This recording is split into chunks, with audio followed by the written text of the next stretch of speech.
Hello everyone, and welcome back to Secrets Behind the Stars.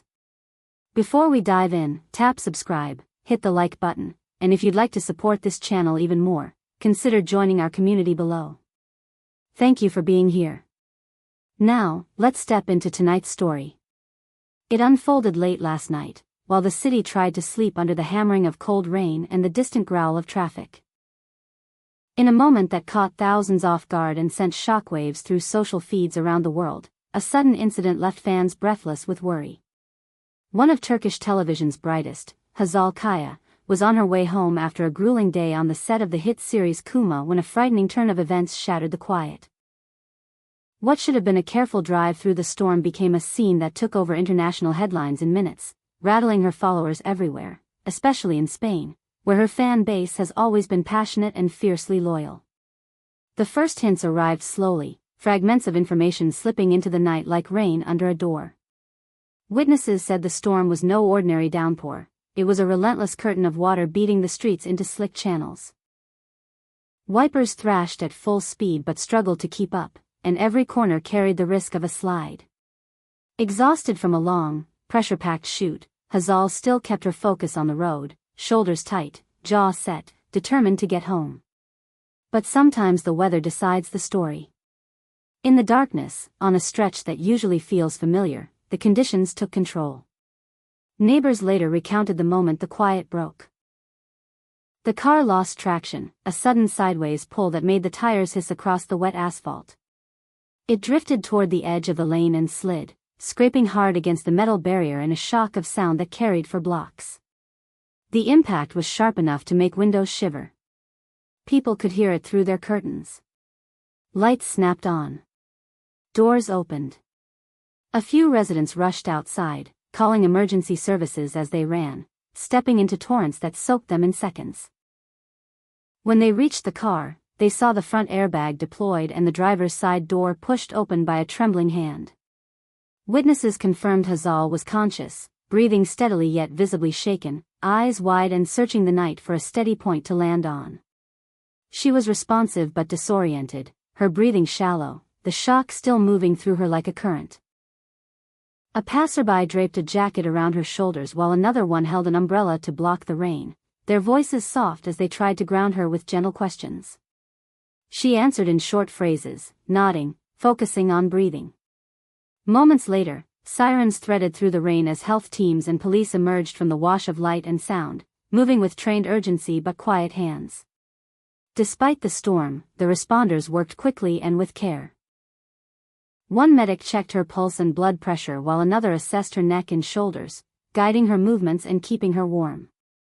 They spoke to her with the calm rhythm that keeps panic at bay, telling her she was going to be okay and that they were taking every precaution. After a brief on-site evaluation, they placed her on a stretcher and transferred her into the ambulance.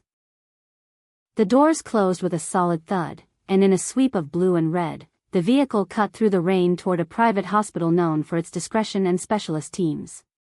In the waiting corridors, time moved in small, precise measures, the hum of ventilation, the soft squeak of shoes, the punctuated beeps of machines. Specialists ran a thorough panel of tests to rule out internal injuries and more subtle trauma. Hours went by. Outside, cameras began to collect like moths to light. Inside, the priority was to be certain. Finally, the doctors delivered their report. Hazal had sustained a significant bruise and some muscle strain, painful, to be sure, but no fractures, and no internal damage. The relief in that moment felt like a wave. Still, the medical team chose caution. They decided to keep her under observation for several days, watching for delayed symptoms and giving her the rest her body demanded but had not been granted for weeks. While all this unfolded, the internet did what it does best, amplified the story until it was everywhere at once. Brief, rain-smeared videos taken by passers-by showed Hazal awake but pale, blinking against the cold spray and blinking again under the glow of an ambulance light. Within minutes, clips were shared and reshared, launching her name to the top of trending lists on X, Instagram, and TikTok. The response was intense, immediate, and deeply personal.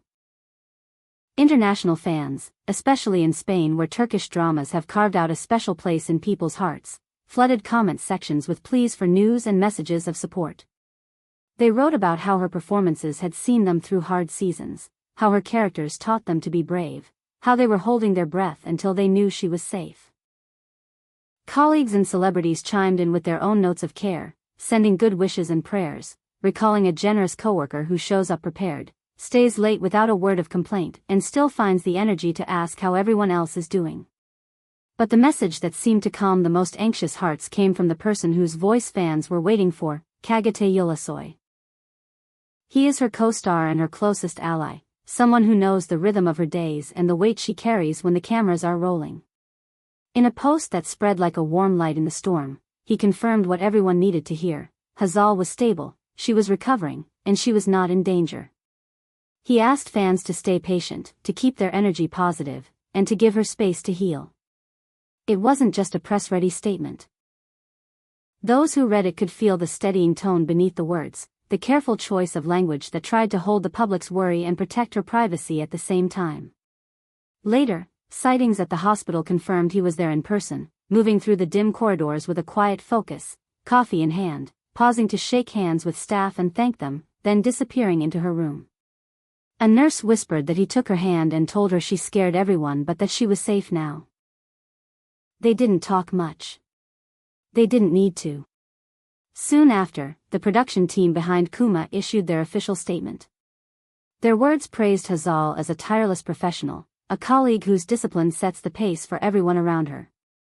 They made it clear that the schedule would be adjusted without hesitation, that scenes would be rearranged to give her the margin she needs.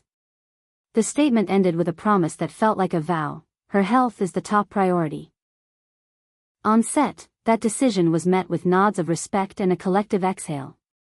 Assistants began reshuffling call sheets, directors revisited shot lists, and crew leads quietly organized the days to come. No one complained. The work could wait. She could not. As the conversation rippled outward, viewers found themselves talking about more than this one night. They talked about the relentless nature of long-form television, the stretch of days that can swallow sleep and push the body to move past its own signals. The debate was thoughtful, sometimes heated, sometimes tender. Was this incident a reminder that even the strongest and most dedicated need time to recover, to eat slowly, to stand in the sunlight without a timeline looming? Many in Spain and in other countries where Turkish series dominate primetime shared heartfelt reflections about how the industry thrives on devotion but must not be sustained by sacrifice alone. Their words were not blame, they were care, shaped into public conversation. Inside the hospital, morning edged into afternoon. When Hazal woke again, the world felt softer. The steady hum of machines was oddly comforting. She asked what time it was. The nurse smiled, told her not to worry.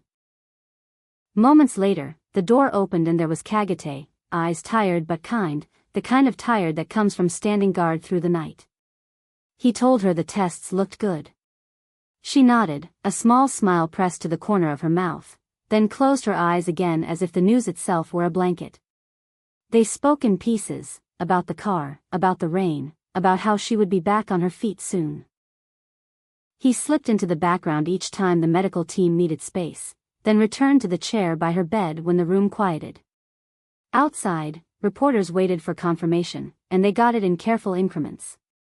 The hospital released a brief medical update, keeping specifics private but mirroring his message: stable, recovering, closely monitored.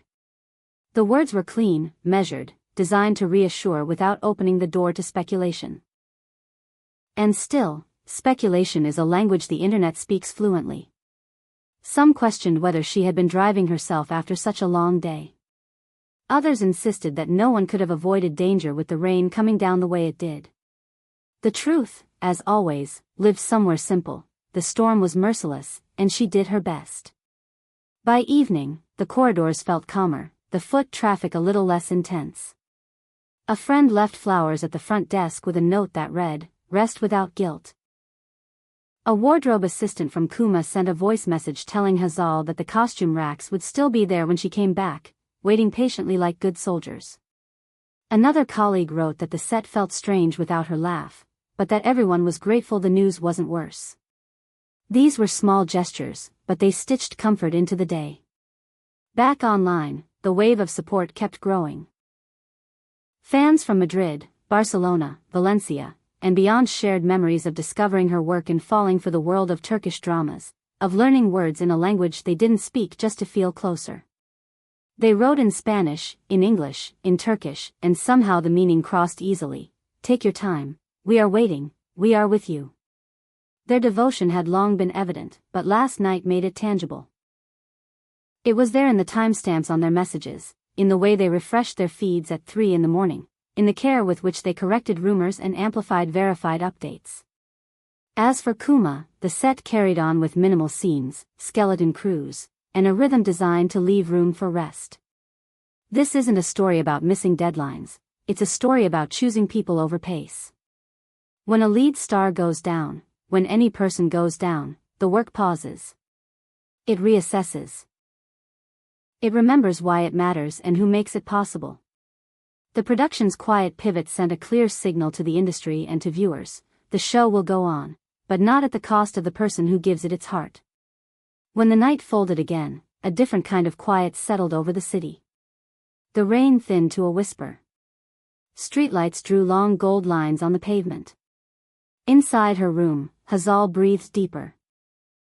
In the chair nearby, Kagade scrolled through messages and pressed likes on the posts that made him smile. He crafted another brief update before midnight, thanking fans directly, promising to share more when there was more to share, and reminding everyone that healing is not a performance, it's a process.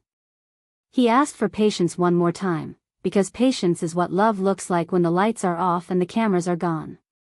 And now, dear Secrets Behind the Stars family, we turn to you.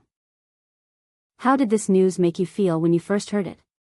Which detail struck you the most? The storm, the neighbors braving the rain, the calm from his voice, the careful words from the set? Tell us in the comments. Your thoughts matter here. If you want more updates about your favorite Turkish stars and the stories that move them and us, make sure you're subscribed, turn on notifications, and, if you'd like to support this channel further, consider joining as a member. Also, let us know which Turkish celebrities you want us to talk about next, and what kinds of stories you want to see on this channel. Your engagement keeps this community growing and keeps our conversations lively, warm, and real. Thank you for watching, take gentle care of yourselves, and we'll meet again in the next video.